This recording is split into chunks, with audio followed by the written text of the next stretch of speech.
Welcome back, everybody, to Fish Scales and Shrimp Tails. So, today I want to take a brief moment just to talk about the importance of having a quarantine or a hospital tank.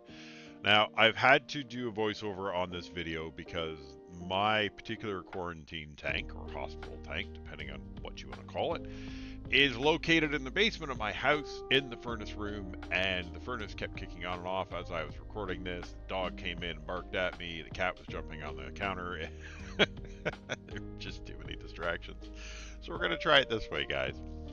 I know this is a really boring tank to look at, and I know you probably have questions about what on earth is in this tank, but I'm going to get to that at the end of the video, and I'm going to talk about what a hospital tank or quarantine tank should be and why it's important to have. So, here we go, guys. First things first. If you have multiple tanks in your house, even if you just have one, but certainly if you have multiple tanks in your house, you really should consider having some kind of a hospital or a quarantine tank for any number of reasons. The ability to bring new fish in from a pet store or from somebody that you've bought them from and quarantine them to make sure that they're disease free before you introduce them to your existing fish population. And I should mention that that hospital tank should be, with regards to your water parameters, at least roughly the same water parameters as far as temperature and pH. It shouldn't vary too wildly so that any fish that are introduced to it have an opportunity to acclimatize to what your tanks are going to be, temperature-wise, pH-wise, that sort of thing.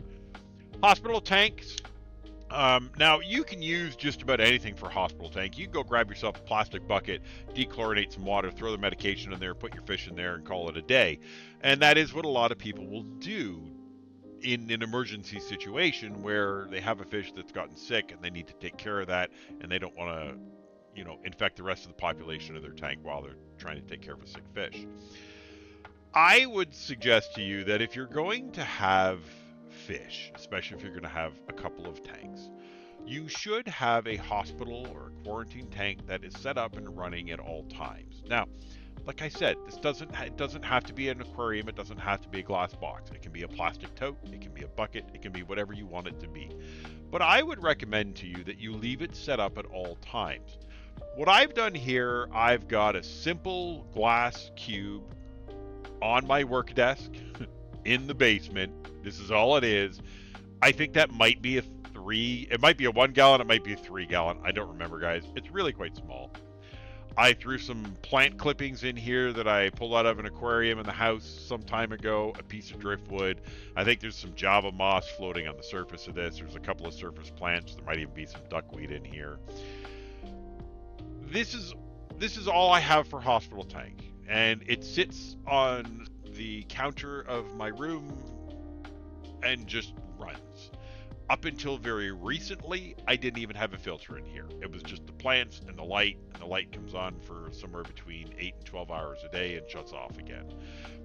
I think there were a couple shrimp in here that somehow hitchhiked their way in, but there really was nothing else. I haven't really had to use it, but it's been sitting on my counter now for almost a year. There's no dirt in here. This is pretty much a gravel substrate. There was some leftover fluvial stratum that I had that I mixed in here very quickly when I put the tank together.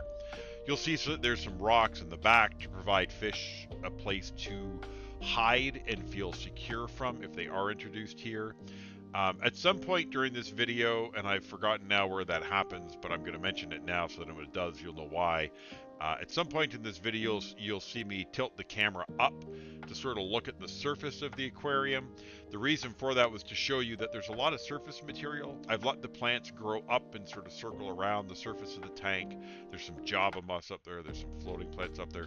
All this is to give the fish a sense of security when they're in the tank, so that they're not afraid, so that they're not further stressed out by having already removed them from the environment that they were in, whether that was the pet store or your own aquarium. The wood is in here to provide some tannins. Although there aren't any oak leaves in here now, there usually is. I just haven't had an opportunity to introduce any more to this tank. This is important to have, guys. Those tannins are important for stressed out fish, possibly sick fish. It just makes them feel much more comfortable. All the cover makes them more comfortable. If you're medicating a sick fish, they're already stressed out. The last thing you want to do is introduce them to an alien, sterile environment. You're probably going to do more harm than good by doing so. So I always recommend having some kind of a hospital or a quarantine tank set up while your other tanks are running. Throw some plant cuttings in there, get it healthy, get the water, similar to the water you have in your other tanks, and that'll happen just by you naturally being the person that's taking care of the tank. It gives them a good place to heal, to de-stress before you reintroduce them back to their original aquarium that they came out of, or to their new aquarium that they're going to from a pet store. Now, as to what you see in here, and I'll get back to some of the hospital tank in a moment, but as to what you see in here, these are baby albinos. As you know, I recently talked in one of my videos about the fact that my albinos were spawning, and I was just kind of leaving it. Well, the last time they spawned a few eggs on one of the leaves that was in there. And just to see what the results would be, I clipped that leaf off. It didn't have very many eggs on it, and just tossed it in my hospital tank because it wasn't being used. It hasn't been used for ages. And the end result was I've got about 10 or 12 baby albinos that hatched out of that. Now, this tank, up until recently, did not have a filter. I've only put the filter on here recently because of the addition of the baby fish. And having baby fish in here means I'm now feeding this tank every day with powdered food. That pretty much necessitates me having a filter on this tank just to make sure that things stay clear and clean and healthy. So having said that, guys, I think if you're going to have a hospital tank, it should be of a large enough size to accommodate the fish that are in it. Now, they're only going to be in here for a short period of time, and most of the fish I have are pretty small. So if one of them gets sick, they'll do just fine in this tank. If you have significantly larger fish, you should probably run a slightly larger hospital tank. I strongly recommend you introduce leaves, leaf litter, catappa leaves, oak leaves, tannins essentially is what I'm suggesting that you have in your hospital tank. Tannins are a natural antifungal, anti-parasite. There's all kinds of good things about having tannin in your water, especially in a hospital tank. I strongly recommend you do that. I'm not saying you need to run a black water tank, but having tannins in the water is going to help. And adding a couple of catappa leaves and some driftwood in there will help release those tannins into that tank. I definitely suggest that you put some rocks, some kind of hardscape in here. It doesn't have to be aquascaped, guys, but you should have something in there for your fish to hide behind and give them that sense of security and that they can get away from, prying eyes looking into the tank. It'll make them feel much more secure and a lot less stressed out.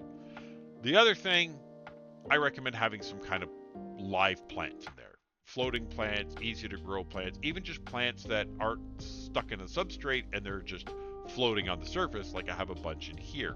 Provides them some cover, and it gives them a sense of some security. And you'll see just sort of the mass of plants I have on the top of my water system here. I've just let the plants grow up to the surface and curl around and around and around, and they filter out the light. There's a big clump of Java moss sitting up there. These are all things that will help your fish be less stressed. I'm not saying that they are going to heal your fish, but reducing the stress on your fish in a new environment, especially if you're treating them for some kind of disease, is certainly going to help. Like I said, guys, this doesn't have to be pretty. It doesn't have to be aquascaped. It doesn't even have to be a glass aquarium. You can use a plastic tote. You can use a plastic bucket. It doesn't have to be in a nice spot of your house.